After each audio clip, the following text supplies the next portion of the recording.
역사를 잊은 민족에게 미래는 없다라는 유명한 글귀가 있습니다. 멕시코의 어디 큰 벽에는 이 글귀가 쓰여져 있다고 하죠. 그리고 한일전을 축구 경기 한일전을 하면 꼭 이런 플래카드가 이렇게 붙기도 합니다. 누가 이 말을 했는지 설왕설래가 있더라고요. 신채호 선생이 했다, 혹은 마가릿 대처, 윈스턴 처칠이 했다라고 하는 이런 주장들이 있기는 하지만 정확히는 알 수 없는 것 같습니다. 그러나 이 역사를 잊은 민족에게 미래는 없다라고 하는 이 말이 역사의 중요성, 역사 교육의 필요성, 혹은 역사의 기능에 대해서 잘 요약해주는 그런 글귀라고 할 수 있겠습니다. 우리가 예전에 역사 시간에 배웠던 그 역사학자 에드워드 카라고 하는 이 역사학자는 역사에 대해서 이렇게 정의했습니다. 역사는 과거와 현재의 대화이다. 즉 과거의 그 역사의 기록들을 통해서 우리는 오늘을 이야기할 수 있고, 오늘을 점검할 수 있고, 또 오늘을 살아갈 수 있는 지혜를 준다라고 하는 그런 내용이 되는 것이죠. 멋진 정의다 싶습니다. 오늘 우리가 살펴보는 신명기 1장부터 5장까지의 내용은 모세의 첫 번째 설교인데요. 사실 이스라엘 40년 광야 생활을 요약해주는 그런 설교이기도 합니다. 즉 역사 설교가 되는 것이죠. 제가 봉독했던 6절을 보시면 우리 하나님 여호와께서 호렙산에서 우리에게 말씀하여 이르시기를 이라고 하고 있는데요. 여기서 호렙산은 신의 산의 다른 이름이죠. 즉 신의 산에서 우리에게 말씀하여 이르시기를 이라고 하면서 40년 전 신의 산에서 이스라엘 백성들과 언약을 맺으셨을 때 하나님이 하셨던 말씀들에 대해서 지금 모세는 언급하고 있는 것입니다. 약속의 땅 가나안 땅이 이제 눈앞에 펼쳐져 있는데, 이제 미래가 그들에게 펼쳐져 있는데 왜 모세는 과거의 이야기를 하고 있을까요? 좀 미래적인 이야기를 해줘야 시의적절하지 않겠습니까? 그런데 왜 처음부터 과거의 이야기, 역사의 이야기를 끄집어내고 있는 것이겠습니까? 오늘은 이 질문에 대한 내용을 가지고 나름 함께 답을 찾아가면서 그 의미를 살피고 함께 은혜를 나눠보고자 합니다. 역사를 이렇게 끄집어내는 이유는 실패의 과거를 직시하고 회개케 하기 위함입니다. 모세는 이 긴 설교의 처음 부분부터 실패를 언급하죠. 실패의 역사를 언급합니다. 우리 성경을 한번 펴서 같이 읽어볼까요? 1장 28절입니다. 신명기 1장 28절을 다 같이 한번 읽어보도록 하겠습니다. 시작. 우리가 어디로 가랴? 우리의 형제들이 우리를 낙심하게 하여 말하기를 그 백성은 우리보다 장대하며 그 성읍들은 크고 성곽은 하늘에 닿았으며 우리가 또 거기서 아낙 자손을 보았노라 하는도다 하기로. 아멘. 여러분, 이 말씀이 어떤 내용인지 여러분 아시겠죠? 40년 전에 이스라엘 백성들이 가데스 바네아에서 정탐을 하였을 때, 그 12명의 정탐꾼들이 정탐을 하였을 때 그 10명의 정탐꾼들이 부정적인 보고를 했던 그 장면을 지금 이야기하고 있는 것입니다. 그 불신의 보고로 인해서 이스라엘 백성들 사이에서는 원망의 그런 마음들이 일어나기 시작했고, 불평과 온갖 불만들이 쏟아져 버렸죠. 그래서 하나님은 불신을 했다는 이유로 이스라엘 백성들에게 40년의 광야 생활을 명령하십니다. 그 40일의 그 정탐 일을 하루에 1년씩 해서 40년 동안 광야 생활을 하게 하신 것이죠. 다시 한번 가나안 입구에 서 있는 이스라엘 백성들에게, 이 광야 2세대들에게 너희들이 왜 40년이나 걸렸는지 아느냐? 너희들은 왜 실패했는지 기억하고 있느냐? 라고 하는 것을 이 실패의 역사를 회상함을 통해서 가르쳐주고 있는 것입니다. 사실 실패는 이뿐만이 아니었죠. 출애굽하는 그 모든 과정들이 실패의 역사였습니다. 홍해가 그들을 가로막자, 또 뒤에는 애굽의 군대가 쫓아오자 이스라엘 백성들은 원망하기 시작했습니다. 우리를 왜 여기까지 끌고 와서 우리를 여기에서 죽게 하는가라고 하면서 홍해 앞에서부터 불만을 쏟아내기 시작하죠. 그리고 기적적으로 홍해를 갈라서 광야를 들어갔습니다. 광야에 들어갔을 때 어떻게 되었죠? 목이 마르다고 원망하기 시작합니다. 하나님께서 또 반석을 쳐서 물을 주시고 배고프다고 원망하니까 또 하늘에서 만나를 내려서 그들에게 먹이셨습니다. 끊임없는 불평과 원망이 쏟아졌죠. 또 모세가 시내산에서 십계명을 받고 있을 그때에도 그 아래에서 이스라엘 백성들은 금송아지를 만들어서 우상 숭배하는 순종의 실패를 나타내 보였습니다. 광야에 들어와서도 마찬가지였죠. 미리암과 아론의 반역, 그리고 고라당의 반역, 끊임없이 먹을 것과 마실 것에 대한 불평과 원망들 하나하나 언급하면 입이 아플 정도로 이스라엘 백성들은 계속해서 죄악의 역사를 만들어 갔습니다. 이것이 이스라엘의 정체성이었습니다. 우리가 사실 수개월 동안 이 이야기들을 살펴보지 않았습니까? 수개월 동안 이스라엘이 어떻게 불순종했던가의 이야기들을 우리가 살펴보지 않았습니까? 이게 이스라엘의 낯뜨거운 실체였습니다. 괴롭지만 40년이 지난 이스라엘 백성들은 이 자신들의 이 낯뜨거운 모습들을 확인했어야 했던 것이죠. 실체들을 직시해야 했습니다. 왜 하나님은 이 부끄러운 역사를 회고하고 있죠?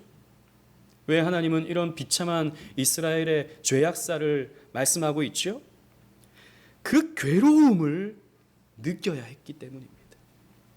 자신의 실체를 보는 그 괴로움을 겪어야 비로소 회개가 시작되기 때문입니다. 여러분, 회개는 어떻게 일어나는 것이죠? 우리 자신의 실체를 봐야 됩니다.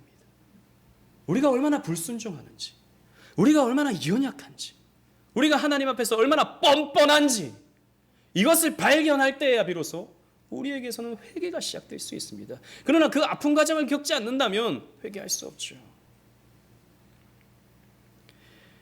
역사시, 시편 가운데 역사시 중에 대표적인 시라고 할 수 있는 시편 78편은 이 광야 시대의 이스라엘의 역사를 이렇게 설명하고 있습니다. 여러분 주보를 보십시오. 시편 78편 32절 33절 주보를 보고 다 같이 읽어보도록 하겠습니다. 시작.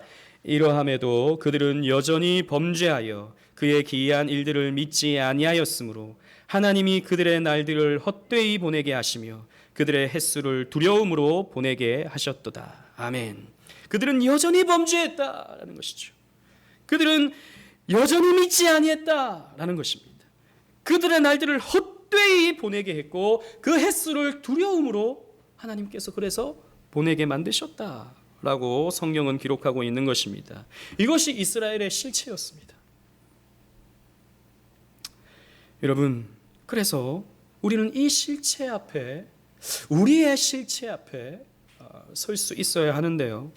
마틴 로이드 존스 목사님은 부흥이라는 책에서, 우리 지난번 살펴봤던 책이죠. 부흥이라는 책에서 부흥이라고 하는 것은 역사를 살피는 것으로부터 시작한다라고 말한 바가 있습니다.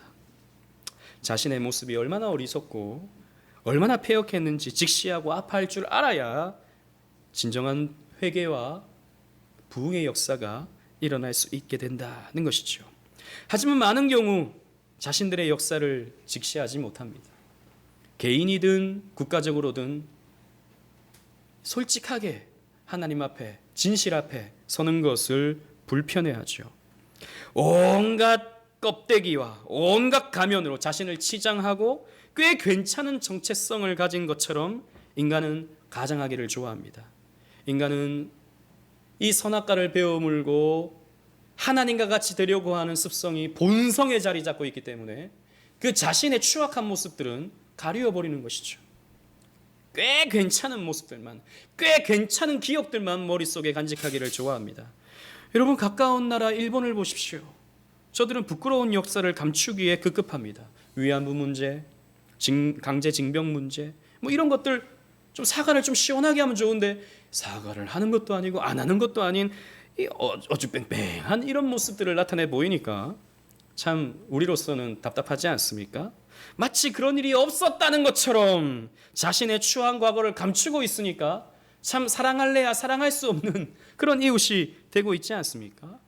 그러나 일본 사회 안에서도 이런 일본의 폐쇄성, 그 과거의 그 추한 모습들을 가리우려고 하는 그런 모습들이 얼마나 일본 사회를 위축되게 만들고 국가 경쟁력을 낮추는지에 대해서 문제 제기하는 사람들이 있습니다. 자꾸 그렇게 과거를 직시하지 못하고 자꾸 미화시키고 덮으려고 하면 발전이 없는 것이지요. 그리고 외교적인 다른 한국과 중국이라든지 다른 외국과의 그런 관계적인 문제가 발생할 수밖에 없는 것입니다. 과거를 직시하지 못하면 그렇게 되는 것이죠. 개인도 마찬가지입니다. 여러분, 개인의 역사는 그 개인이 어떤 존재인지를 보여줍니다.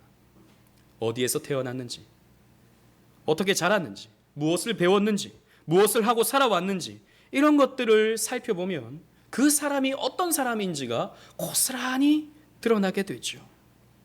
그래서 여러분, 그 회사에 취직하려면 이력서 쓰지 않습니까? 이력서 쓰면 학교 어디 나왔는지, 어떤 경험을 하고 살았는지, 이런 것들을 이렇게 기록해야 되지 않습니까? 그런 기록들을 보면 이 사람이 어떤 사람이구나 라고 하는 것을 알게 되는 것입니다. 그런데 이런 과거를 직시하지 못하는 사람들이 있죠. 자기 과거를 굉장히 미화하고 허풍으로 자기의 어떤 추한 모습들을 가리우려고 하는 사람들은 우리를 종종 만나게 됩니다. 제 주변에도 그런 사람들이 종종 있었어요. 좀 밉죠. 딱 티가 나는 그런 허풍을 떨면 참 관계하기가 쉽지 않습니다. 그렇게 생각하는 게 본인의 정신 건강에는 좋을지 몰라요. 그러나 그건 자기를 속이는 것이죠. 그러한 삶에는 발전이 없습니다. 여러분들이 지금까지 걸어온 여러분들의 인생의 여정을 한번 곰곰이 생각해 보십시오. 여러분은 어떻게 살아오셨습니까? 여러분들은 어떤 삶을 살아오셨습니까? 이 정도면 잘 살아왔어 라고 생각하신다면 그것도 나쁜 생각은 아닐 것입니다. 그러나 너무 여러분들의 인생을 자긍하지 마십시오. 여러분들이 살아온 지난 날들을 너무 긍정적으로만 보려고 애쓰지 마십시오. 우리는 우리 안에 있는 우리가 걸어온 우리의 실체를 솔직하게 만날 수 있어야 합니다. 무엇보다도 여러분들이 어떤 과정을 살아왔는가, 이것보다도 정말 우리가 꼭 살펴봐야 할 우리의 역사의 발걸음들은 하나님과의 관계에 있어서 더욱 깊게 우리는 살펴봐야 됩니다. 여러분들은 어떻게 하나님과 관계해 오셨습니까? 여러분들은 하나님을 어떻게 섬겨 오셨으며 어떻게 하나님을 믿어 오셨습니까? 혹시 하나님을 경솔히 대하고 가벼이 섬기지는 않았습니까? 특별히 우리가 코로나 시기를 보내면서 1년 6개월 동안, 벌써 1년 6개월이 되었어요. 1년 6개월 동안 우리가 이렇게 코로나 기간 동안에 예배 생활을 하고 신앙 생활을 해왔지만 여러분들은 어떻게 신앙 생활을 해오셨습니까? 우리가 이런 방역 지침 때문에 여러 가지의 문제들 때문에 혹시 여러분들이 하나님과의 관계가 멀어져 있지는 않습니까? 예배를 드리는 여러분들의 자세가 흐트러져 있지는 않습니까? 하나님을 섬기는 방법이 이렇게 다양해질 수 있구나 생각하면서 혹시 여러분들의 그 마음의 중심이 하나님께로 가지 못하고 나의 편의에 머물러 있지는 않습니까? 우리 한번 생각해 봐야 되는 거예요. 1년 6개월을 지나온 지금의 이 시점에서 나의 신앙 상태, 내가 걸어온 신앙의 여정들을 솔직하게 한번 돌아볼 필요가 있는 것입니다. 나약해지진 않았나요? 흐트러지진 않았나요? 만약 여러분들 가운데 부족함이 있었다면, 연약함이 있었다면, 제대로 해오지 못한 그런 모습들이 있었다면 여러분, 우리는 회개의 기회로 삼아야 됩니다. 솔직하게 우리를 판단하고 솔직하게 우리를 직시함을 통해서 회개의 기회로 삼아야 합니다. 회개할 수 있다면 그 영혼은 소망이 있습니다. 회개할 수 있다면 그 영혼은 하나님께서 주시는 더 큰 은혜를 받아 누릴 수 있게 될 것입니다. 그리고 두 번째로 왜 역사를 끄집어내는가? 하나님이 베푸신 은혜에 감사하기 위함이었습니다. 이스라엘은 실패했습니다. 그러나 하나님은 은혜로우셨습니다. 모세는 이 광야 2세대가 걸어온 여정을 중심으로 해서 역사를 또 회고하는데 2장, 3장에 들어가면 이제 이 가나안 주변에 그 에돔과 모압과 암몬을 어떻게 지나왔는가에 대해서 설명해 주고 있습니다. 큰 전쟁 없이, 큰 무리 없이 이렇게 에돔과 모압과 암몬을 지나온 것을 살펴볼 수 있어요. 그리고 헤스본 왕 시온이 이스라엘을 가로막죠. 여기는 지나가지 못한다라고 하면서 말입니다. 그리고 바산 왕 옥도 이스라엘을 가로막았습니다. 여기는 지나갈 수 없다라고 말입니다. 그래서 어떻게 합니까? 전쟁을 하죠. 근데 그 전쟁의 결과가 어떻게 되었습니까? 이스라엘이 승리하게 되었습니다. 여러분, 그 이야기가 3장에 기록되어 있는데요. 3장 1절로부터는 바산 왕 옥과의 전투의 이야기가 그려지고 있습니다. 그 가운데 1절, 2절을 제가 읽겠습니다. 3절을 여러분 다 같이 한번 읽어보도록 하겠습니다. 1절, 2절을 보십시오. 우리가 돌이켜 바산으로 올라가매 바산 왕 옥이 그의 모든 백성을 거느리고 나와서 우리를 대적하여 에드레이에서 싸우고자 하는지라. 여호와께서 내게 이르시되 그를 두려워하지 말라. 내가 그와 그의 모든 백성과 그의 땅을 내 손에 넘겼으니 내가 헤스본에 거주하던 아모리 족속의 왕 시온에게 행한 것 같이 그에게도 행할 것이니라 하시고, 다 같이 3절 읽겠습니다. 시작. 우리 하나님 여호와께서 바산 왕 옥과 그의 모든 백성을 우리 손에 넘기심에 우리가 그들을 쳐서 한 사람도 넘기지 아니하였느니라. 아멘. 이스라엘 백성들이 이 바산 왕 옥과 헤스본 왕 시온과의 전투에서 승리했습니다. 그래서 이 설교를 듣는, 이 지금 모세의 이 역사 설교를 듣는 이스라엘 백성들은 사실 이 이야기가 먼 이야기가 아니었습니다. 가깝게 경험했던 이야기였죠. 그런데 여러분 생각해 보십시오. 이런 헤스본 왕 시온과 바산 왕 옥과 싸울 때에 이스라엘은 무엇과 싸웠습니까? 무엇으로 싸웠습니까? 그들의 전쟁 무기와 전투력으로 싸웠습니까? 그렇지 않습니다. 광야에서 무슨 무기를 가질 수 있었겠습니까? 광야에서 무슨 전열을 정비할 수 있었겠습니까? 아무것도 없었습니다. 이들은 하나님의 능력으로 싸웠습니다. 그래서 3장 2절에 내가 그와 그의 모든 백성과 그의 땅을 너희의 손에 넘겼다라고 하나님이 말씀하고 있는 것이죠. 여러분, 하나님이 넘겨버리시면 제 아무리 패권 국가라 하더라도, 제 아무리 당시에 큰 왕국이었던 애굽이라 하더라도 넘어갈 수밖에 없는 것입니다. 무너질 수밖에 없는 것입니다. 언약의 신실하신 하나님이 이스라엘 백성들에게 약속한 땅을 주시려고 이스라엘의 앞길을 가로막는 이들을 무너지게 만드시고, 그래서 결국 요단 동편의 땅까지도 차지하도록 만드셨습니다. 여러분, 이스라엘이 이런 하나님의 호의를 받을 자격이 있습니까? 이스라엘이 이런 하나님의 호의를 받을 조건이 되었나요? 그렇지 않습니다. 또 시편의 기자는 시편 78편 아삽이죠. 아삽은 이렇게 표현하고 있습니다. 우리 주보를 보시고 시편 78편 38절 39절을 또 다 같이 한번 읽어보도록 하겠습니다. 시작. 오직 하나님은 긍휼하심으로 죄악을 덮어주시어 멸망시키지 아니하시고 그의 진노를 여러 번 돌이키시며 그의 모든 분을 다 쏟아내지 아니하셨으니 그들은 육체이며 가고 다시 돌아오지 못하는 바람임을 기억하셨습니다. 아멘. 하나님이 긍휼을 베풀어 주신 거예요. 하나님께서 자비를 베풀어 주신 것입니다. 그래서 멸망시키지 아니하시고 그들을 돌이키셔서 결국에는 이들에게, 자격 없는 이들에게 승리까지도 베풀어 주신 것입니다. 원래 이스라엘 백성들이 받아야 할 것은 징벌이죠. 원래 이스라엘 백성들이 받아 마땅한 것은 진멸입니다. 그래서 모세 때 사실 하나님이 이스라엘을 진멸하시려고 하지 않으십니까? 만약 이들의 죄대로 하나님이 이들을 갚으셨다면 이들은 아마 광야의 먼지가 되고 말았을 것입니다.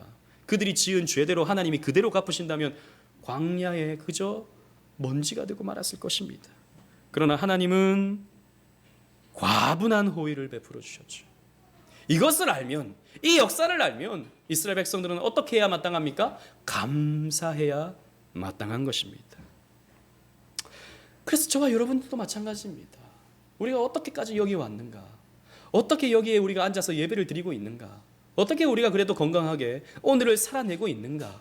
우여곡절이 많았지만 하나님의 은혜였다라고 우리는 고백할 수 있어야 된다는 것입니다. 많은 힘겨움이 있었지만, 많은 어려움이 있었지만, 그러나 그 어려움을 이겨내고 그래도 우리가 여기까지 올 수 있었다.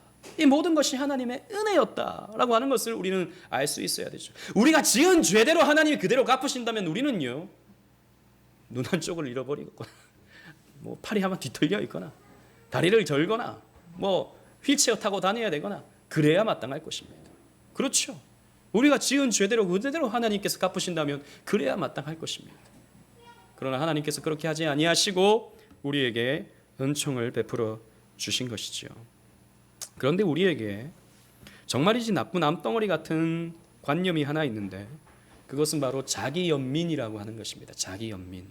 오늘 많은 사람들이 갖고 있는 거예요. 자기연민. 자기연민이 무엇입니까? 자기가 불쌍하다고 생각하는 것입니다. 나는 가난한 집에 태어나서, 나는 더 하고 싶었던 공부를 하지 못했기 때문에, 혹은 갑자기 찾아온 질병 때문에, 어느 날 누군가에게 받았던 상처 때문에 나는 내 뜻대로 살아오지 못했고 불행한 삶을 살았다라고 생각하게 만드는 자기연민. 오늘 많은 사람들이 이러한 생각을 자연스러운 생각이라고 착각하면서 가지고 있습니다. 이런 자기연민은요, 다른 누군가의 탓으로 돌려버리죠. 시대 탓을 합니다. 요즘 시대가 이런 시대라서 내가 지금 행복하지 못해. 환경을 탓해버립니다. 지금 이 환경이 나로 하여금 발전하지 못하게 만들어 상처를 운운합니다. 그 사람이 나에게 줬던 그 상처 때문에 나는 지금 우울하고, 나는 지금 우울해야 마땅해 라고 생각해 버리고 만다는 것이죠. 사실 이러한 자기연민의 기저에는 심리학이 깔려 있는데요, 오늘날 사람들이 굉장히 신뢰하는 이런 심리학, 특히 프로이드 심리학이 주변에 깔려 있는 것을 볼 수 있습니다. 여러분, 프로이드라고 하는 사람은 1856년에 태어났는데요, 평범한 가정에서 자라지 않았습니다. 아버지가 결혼을 3번 했어요. 그 3번째 결혼에서 태어난 아들이 프로이드였습니다. 그런데 3번째 어머니는 자기 가장 큰 형, 첫 번째 아내에서 태어났던 아들보다도 나이가 어렸어요. 프로이드의 엄마가 큰 형보다 나이가 어렸다고요. 그런데 프로이드가 어릴 때 자기의 어머니가 큰 형과 불륜을 맺습니다. 그러니까 이 콩가루 집안이죠. 문제 많은 집안에서 자란 것입니다. 그때부터 이 프로이드의 마음속에는 형에 대한 그런 증오심이 생겨나기 시작했어요. 아버지에 대한 증오심도 마찬가지였습니다. 게다가 어머니까지도 너무 미웠습니다. 그런 형에게 마음을 주는 어머니가 빨리 죽어버렸으면 좋겠다라고 하는 글을 쓰기도 했었던 것이죠. 프로이드는 자기 어머니를 중심으로 형성된 성적인 긴장관계 속에서 자라면서 이런 독특한 성장 과정으로 인해서 자연스럽게 오이디푸스 컴플렉스라고 하는 것을 이제 착안해냈습니다. 오이디푸스 컴플렉스 여러분 아시지 않습니까? 그 어머니를 어떤 이제 남자 아이 같은 경우에 어머니를 하나의 성적인 대상으로 어릴 때 가지게 되는 어떤 심리적 상태, 그런 것을 말하고 있는데요. 그래서 이 프로이드는요, 어릴 때에 채워지지 못한 어떤 감정, 어릴 때에 겪었던 어떤 사건, 이런 것들이 결국에는 오늘날 나에게 영향을 미쳐서 어떤 문제적인 행동을 하게 만들고 잘못된 생각을 갖게 만드는 결과를 낳게 된다라고 이렇게 주장했습니다. 그래서 여러분, 저도 예전에 대학 다닐 때 이런 심리학 교양 과목을 들은 적이 있었는데요. 프로이드 심리학에 의하면 구강기, 학문기, 성기기 이라고 하는 이런 유아 때의 과정들이 있는데, 그때 뭔가가 채워지지 않으면 나중에 문제로서 나타난다라고 주장을 하게 되죠. 그래서 지금 내 삶 속에서 나타나고 있는 문제는 지금 나의 문제가 아니에요. 그때 채워지지 못한 어떤 문제인 것입니다. 지금 내가 돌출 행동을 하는 것은 나의 문제가 아니에요. 그때 나의 부모가 혹은 나의 형제가 혹은 나의 친구가 잘못된 행동을 나에게 했기 때문에 지금 내가 그런 이상한 행동들을 하게 된다라고 설명을 하는 것입니다. 문제는 누구입니까? 자기가 아니죠. 다른 무언가입니다. 환경이었습니다. 자기의 탓을 다른 누군가에게 돌려버리게 만들죠. 이런 프로이드의 심리학. 그래서 자기 연민에 빠지면 나는 불쌍하다라고 생각하게 만듭니다. 나는 참 애처롭다라고 생각하게 만든다는 것이죠. 이게 여러분 우리도 뭐 그런 자기 연민에 빠진 사람들이 좀 불쌍해 보이고 좀 동정심을 유발하게 만드는 것 같이 보이지만 사실 이런 자기 연민의 이면에는요 뿌리 깊은 자기 사랑이 박혀져 있습니다. 사실 자기 연민과 자기 사랑은 모습만 다를 뿐이지 그 내용은 똑같습니다. 왜 자기 연민에 빠지는지 아십니까? 자기를 너무 사랑해서 자기 연민에 빠지는 겁니다. 자기를 너무 사랑하는데 자기가 그만큼 채워지지 않을 때, 자기가 그만큼 어떤 문제 때문에 자기가 원하는 자기의 위치에 서지 못할 때, 나는 불쌍해.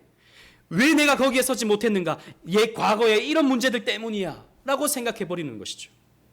결국에는 자기에 대한 기대치가 너무 높고 자기 사랑이 너무 높아서 그렇게 자기 연민에 빠지는 겁니다. 여러분 성경에 뭐라고 기록되어 있죠? 주를 따르는 자는 자기를 부인하고. 디모데서에 보면 말세 때에 사람들이 나타나는 죄악의 모습들은 자기를 사랑하고 라고 하는 내용입니다. 여러분 성경은 결코 자기를 사랑하라고 말하고 있지 않아요. 자기를 사랑하는 것은 아담과 하와의 범죄의 모습이었습니다. 자기를 너무 사랑한 나머지 하나님과 같이 되려고 했던 것이 자기 사랑이었어요. 그런데 오늘날 심리학은 자기를 사랑하라고 말하죠. 자기를 더 아껴주라고 하죠. 자기를 더 바라보면서 자기 안에 있는 내면을 바라보면서 너 때문이 아니야. 네 잘못이 아니야. 너는 잘하고 있어. 아니 시대가 문제고 과거의 그 사람 때문이야 라고 말하게 만든다는 것이죠. 여러분 이런 자기 연민은 자기에게 집중하게 만들면서 하나님으로부터 멀어지게 만듭니다. 왜요? 하나님은 그 모든 환경을 주신 분이시거든요. 하나님은 그 모든 과거를 우리에게 주신 분이시거든요. 그러니까 하나님에게 사랑을 나타내 보이지 못하죠. 오히려 하나님이 나를 구원해 주신다라고 하는 것은 당연한 것입니다. 나같이 불쌍한 사람, 나같이 애처로운 사람 하나님께서 그 정도는 해주셔야지 라고 생각하게 만듭니다. 불쌍한 나를 하나님께서 돌보아 주셔야 되는 것은 당연한 것이다 라고 생각하게 만드는 것입니다. 오히려 하나님이 자기의 삶을 채워주시지 않을 때 왜 하나님이 이렇게 하십니까? 라고 하는 불만을 갖게 만들죠. 뭐 대놓고 불만을 표현하지 못한다 할지라도 은연중에 그런 불만을 갖게 만드는 것이 자기 연민이라고 하는 감정입니다. 여러분 성경을 보십시오. 성경의 요셉은 어땠습니까? 요셉은 자기 연민에 빠졌었나요? 여러분 요셉이 겪어왔던 그 모든 과정을 보십시오. 형들에게 버림을 당했어요. 종으로 팔려갔어요. 종으로 팔려갔는데 성폭행 미수죄에 걸려가지고 감옥에 갇히게 되었습니다. 감옥에서 십수년의 날을 보내었습니다. 요셉이 그 나쁜 우리 형 때문에 내가 이렇게 되었다고 한탄합니까? 그 보디발의 아내 때문에 내가 이런 비참한 신세로 전락하게 되었다고 원망합니까? 아니요. 요셉은 하나님과 동행합니다. 하나님과 함께하죠. 왜 내가 이러한 상황에 빠졌는가? 하나님의 뜻을 찾습니다. 그리고 나서 나중에 형제들과 회유하죠. 형제들이 두려워 떱니다. 아유, 우리가 이 요셉을 팔아버렸는데 우리에게 해코지하는 것은 아닌가? 두려워 떱니다. 그때 뭐라고 말합니까? 창세기 45장 8절 말씀에 그런즉 이리로 나를 보낸 이들은 당신들이 아니요 하나님이시라. 하나님이 우리 가족을 구원하시기 위해서 나를 먼저 이곳에 보내었을 뿐입니다 라고 요셉은 말합니다. 요셉은 자기 연민에 빠지지 않았어요. 자기에게 집중하지 않았어요. 하나님에게 집중했습니다. 하나님이 나로 하여금 애굽에 보내셨고 하나님이 나로 하여금 감옥에 보내셨고 하나님이 감옥에서 그 술 맡은 관원장을 만나게 해주시고 결국에는 바로를 만나게 해주심으로 우리 가족을 구원해 주셨구나 라고 하는 믿음을 가졌다라는 것이죠. 이게 여러분 하나님 주권 신앙이죠. 하나님 주권 신앙을 갖고 있는 저와 여러분들은 과거를 생각하면서 자기 연민에 빠질 수 없는 것입니다. 그러나 오늘날 내적 치유, 제가 이렇게 말씀드리는 이유는 오늘날 교회 안에도 이런 내적 치유라고 하는 사이비 신학이 들어와 가지고 목사들이 자기를 사랑하라고, 자기를 불쌍히 여기라고, 자기를 조금 더 품어주라고, 아껴주라고 그런 식으로 가르치는 목사들이 너무나도 많은 것이죠. 이런 프로이드 심리학의 연장선인 것입니다. 그래서 자기 상처를 치유해야 하고 상처받은 불쌍한 자기 자신을 위로해주는 이런 프로그램들이 요즘에도 내적 치유 집회, 교회들마다 치유하는 교회 너무 많습니다. 여러분, 그렇게 해결될 수 있을 것 같습니까? 내 자신을 불쌍히 여기면 불쌍히 여길수록 우리가 행복해질 수 있을 것 같습니까? 잠깐은 좀 괜찮아질지 몰라요. 내가 불쌍하구나, 내 잘못이 아니구나 생각하면서 잠깐은 괜찮을지 모릅니다. 그러나 여러분, 우리 인생은, 죄인된 우리의 인생은 끊임없는 상처의 연속이요 고난의 연속입니다. 그때마다 치유받아야 됩니까? 그때마다 쪼롬이 달려가가지고 내가 내 탓이 아니야, 저 사람 탓이고 시대 탓이고 이 문제 탓이고 그렇게 하실 것입니까? 아니요. 우리는 그렇게 생각해서는 안 됩니다. 그럼 우리의 그 아픈 과거는 무엇입니까? 우리의 힘들었던 그 실패의 과거는 무엇입니까? 우리를 아프게 만들었던 그 상처는 무엇입니까? 여러분, 그것은 우리를 망하게 만드는 그런 과정이 아니었습니다. 우리가 하나님을 섬기게 하기 위해서, 하나님만 붙들게 하기 위해서, 하나님만 의지하게 하기 위해서, 그래서 구원받게 하기 위해서 하나님이 우리의 삶을 그렇게 오밀조밀 인도하신 과거의 과정이었다라는 것이에요. 심지어는 상처조차도, 심지어는 결핍조차도, 나는 기억하기 싫은 그 아픔의 그 과정조차도 하나님은 모든 것을 합력하여 선을 이루시기 위해서 나에게 허락하신 홍해였고 배고픔이었고 목마름이었고 때로는 실패의 역사였던 것입니다.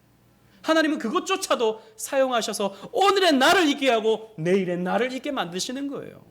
그런데 무슨 맨날 상처, 나는 상처 때문에, 나는 그때의 결핍 때문에, 하나님이 그것을 이용하셔서 오늘의 나를 만들어 가시는데 그것을 잊어야 하고 그것을 없애야 하고 그것은 내게 없어져야 될 기억이다라고 말한다면 도대체 어떻게 되는 것입니까? 불신앙인 것이죠. 바른 신앙이 아닌 것입니다. 여러분, 우리는 자기 연민에 머물러 있어서는 안 됩니다.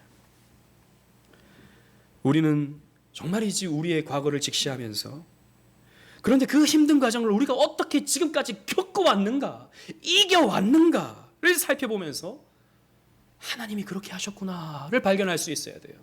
그 신실하신 하나님이, 그 긍휼이 풍성하신 하나님이 앞으로도 내 삶을 이렇게 인도하시겠구나라고 하는 믿음으로 나가야 되지, 자기 연민에 빠지면 안 되는 것입니다. 남 탓하면 안 되는 것입니다. 우리는 우리의 삶을 이기게 해주신, 승리로 이끄신 하나님께 감사하는 마음으로 오늘을 살아내야 되는 것이죠. 마지막으로 세 번째, 주셨던 말씀의 은혜로 내일의 삶을 소망하기 위함입니다. 본문 4장 13절 14절을 다 같이 읽도록 하겠습니다. 본문 4장 13절 14절입니다. 다 같이 읽겠습니다. 시작. 여호와께서 그의 언약을 너희에게 반포하시고 너희에게 지키라 명령하셨으니 곧 십계명이며 두 돌판에 친히 쓰신 것이라. 그때에 여호와께서 내게 명령하사 너희에게 규례와 법도를 교훈하게 하셨나니 이는 너희가 거기로 건너가 받을 땅에서 행하게 하려 하심이니라. 아멘. 모세는 40년 전 시내산에서 주셨던 십계명의 말씀을 다시 선포하고 있습니다. 그렇게 한 이유는 14절 말미에 너희가 거기로 건너가 받을 땅에서 행하게 하려 하심이니라 라고 말씀하고 있다는 것이죠. 여러분, 여기서 주목할 것은 이 모세의 설교를 듣는 사람은 시내산 언약에 직접 참여했던 사람들이 아니라는 것입니다. 그죠? 지금 이 말씀을 듣고 있는 사람들은 그 시내산 앞에 섰던 그 사람들이 아닙니다. 그 아버지 세대가 시내산에 섰죠. 지금 이 말씀을 듣고 있는 사람들은 광야 2세대들, 그들의 자녀 세대인 것입니다. 그런데 뭐라고 말씀하시죠? 너희가 거기로 건너가서 행하게 하려 하기 위해서 이 말씀을 선포하셨다라고 말씀하고 있다는 것입니다. 즉 아버지 세대와 아들 세대를 동일시해서 하나님이 말씀하고 있어요. 똑같이 이제 하나님의 언약 백성이기 때문에 하나님은 그 아버지 세대나 아들 세대나 동일하게 대하시는 것입니다. 그래서 그 부모가 받았던 은혜의 말씀은 그 자녀가 받은 은혜의 말씀으로 여겨주시는 거예요. 그 자녀가. 여러분, 그 가운데 이제 십계명의 말씀이 선포되고 있는데, 십계명은 율법 가운데 율법이죠. 그리고 율법의 핵심이며 요약 중에 요약이라고 할 수 있습니다. 그러나 이스라엘은 어떻게 되었습니까? 이 십계명의 말씀을 들었을 때 그 말씀을 머릿속으로는 기억했을런지 모르겠지만 이 계명을 쉽게 잊어버렸습니다. 무슨 말입니까? 그게 머릿속에 없어졌다라고 하는 말이 아닙니다. 알고는 있었지만 머릿속에서 기억은 하고 있었겠지만 실천하는 데는 실패했다라는 것을 말씀하고 있어요. 40년 전에 그 부모 세대에게 시내산에서 언약을 맺어주실 때 하나님은 구름이 빽빽한 가운데 그리고 번개가 치고 나팔 소리가 울리는 정말이지 영광스러운 모습 가운데 이스라엘 백성들과 언약을 맺어주셨습니다. 그리고 십계명이 선포되고 언약의 말씀들이 선포되죠. 그때 이스라엘 백성들이 어떤 반응을 보였는지 여러분 주보를 보십시오. 출애굽기 24장 7절 말씀 다 같이 한번 읽어보도록 하겠습니다. 출애굽기 24장 7절 시작. 언약서를 가져다가 백성에게 낭독하여 듣게 하니 그들이 이르되 여호와의 모든 말씀을 우리가 준행하리이다. 아멘. 이스라엘 백성들은 그 영광 가운데 언약을 맺고 나서 우리가 이 말씀을 준행하겠습니다 라고 외쳤습니다. 여러분 이렇게 화답한 것은 뭐 분위기 때문에 그런 것일까요? 아니면 거짓말로 이렇게 한 것일까요? 그렇지 않을 것입니다.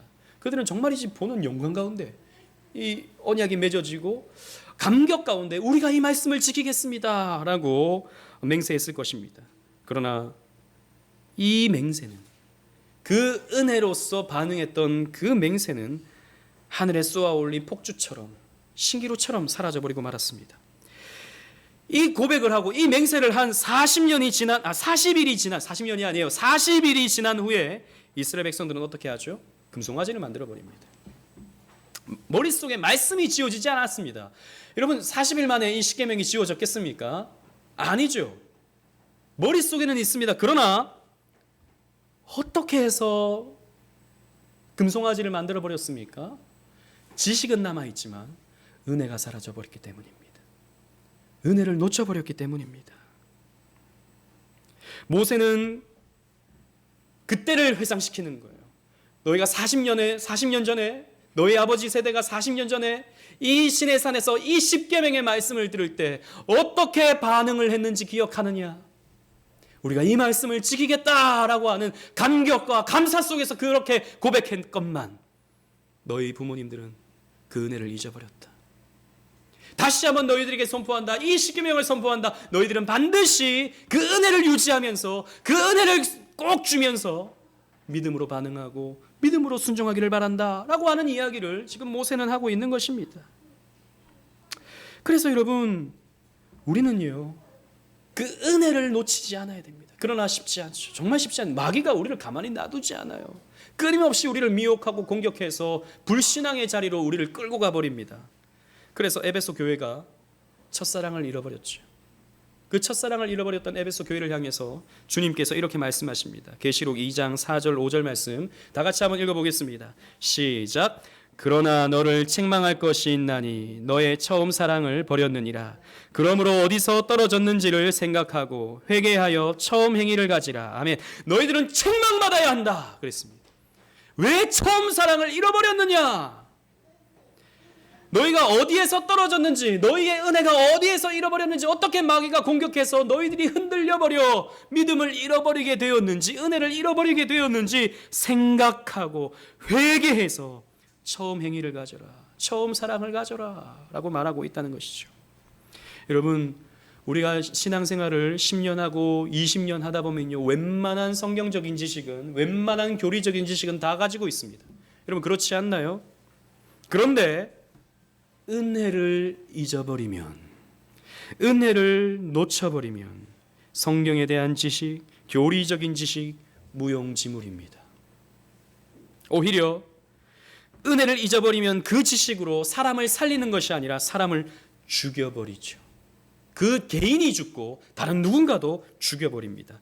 나는 다 알고 있다 생각하면서 말씀을 들으려 하지 않습니다. 말씀으로 깨어지지 않으려고 하지 않습니다. 강팍한 상태에 남아있게 되죠.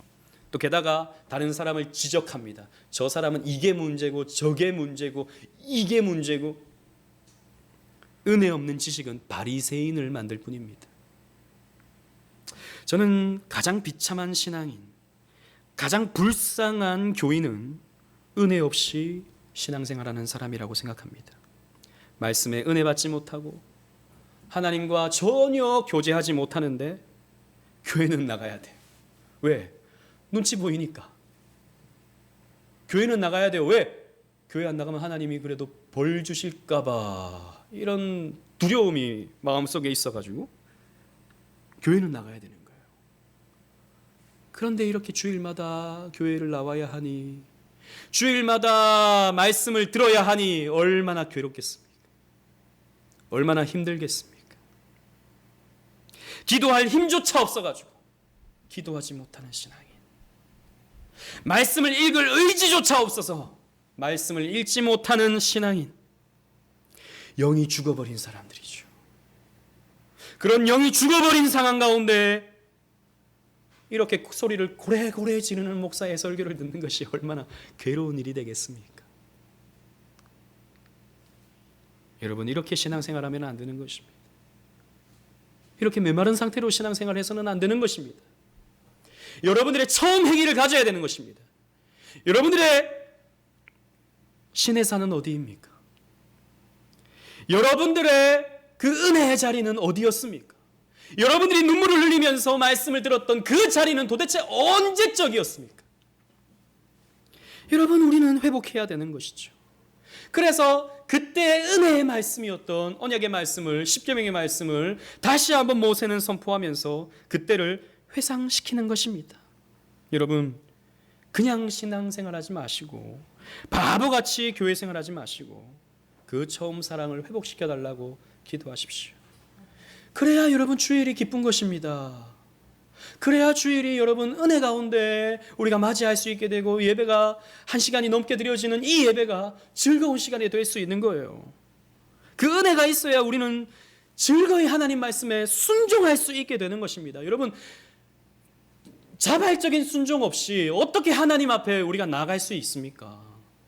우리 겉으로는 순종할 수 있어요. 겉으로는 뭐 주일에 우리 교회 나올 수 있고 할 수는 있어요. 그러나 여러분, 하나님은 마음 없는 순종을 원하시지 않으시거든요. 마음 없는 헌신을 원하시지 않으시거든요. 그런데 마음 없이 앉아있는 사람들이 많아요. 여러분, 그래서 우리가 기도해야 되는 것이죠. 여러분, 우리가 뭐 노력한다고 해서 은혜가 회복되고 그런 것도 아닙니다. 은혜는 주권적이죠. 그러나 여러분, 적어도 메마른 상태에 있다는 것이 여러분 확인되어진다면, 여러분들의 영적인 상태에 문제가 있다고 하는 것이 여러분 확인되어진다면 여러분들은 하나님께 갈급함으로 나가야 하는 것입니다. 나가지 않는다면 죽는 것이죠. 메말라 버리는 것입니다. 말라서 비틀어져서 먼지가 되어버리고 마는 것입니다. 하나님은 우리에게 기쁘게 순종하기를 원하셔요. 가나안 땅에 들어가서 축복의 땅에 들어가서 기쁘게 순종하기를 원하십니다. 자발적으로 순종하기를 원하셔요. 그래서 우리에게는 은혜가 필요하고 그 은혜의 기억이 우리에게 필요한 거예요. 신명기 5장 33절에 제일 마지막 절입니다. 우리가 오늘 살펴보는 5장이 제일 마지막 절 33절을 다 같이 한번 읽어보도록 하겠습니다. 시작. 너희 하나님 여호와께서 너희에게 명령하신 모든 도를 행하라. 그리하면 너희가 살 것이요 복이 너희에게 있을 것이며 너희가 차지한 땅에서 너희의 날이 길리라. 아멘. 여러분, 이런 자발적인 순종, 기쁘게 감당해낼 수 있는 순종, 여러분 우리가 할 수 있었으면 좋겠습니다. 그럴 때 하나님이 뭐라고 말씀하십니까? 너희가 살 것이요 복이 너희에게 있을 것이며 너희의 날이 길리라 라고 축복의 삶을 우리에게 약속하고 있는 것입니다. 그래서 우리는 과거를 회상하면서 은혜의 날을, 은혜의 그때를 회상하면서 우리는 또 순종하고 내일의 날을 소망할 수 있게 되는 것입니다. 사랑하는 성도 여러분, 우리 좀 더 차분히 생각해 봅시다. 우리는 오늘날 너무 바빠요.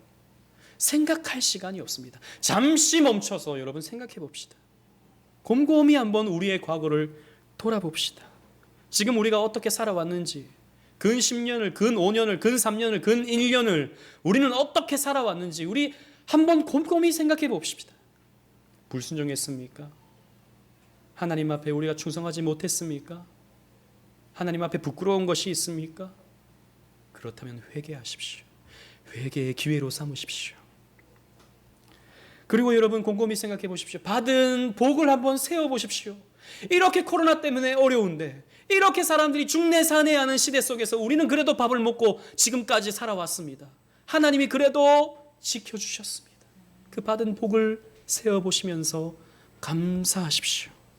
그리고 여러분, 과거에 우리의 그 신의 산, 나의 베델, 나의 12돌의 기념비, 이런 것들이 여러분들에게 있었을 것입니다. 신앙의 여정 가운데 한번 점을 찍었던 그런 신앙의 추억들, 열정의 기억들, 뜨거움으로 하나님을 섬겼던 그런 과거의 추억들이 여러분들에게 있었을 것입니다.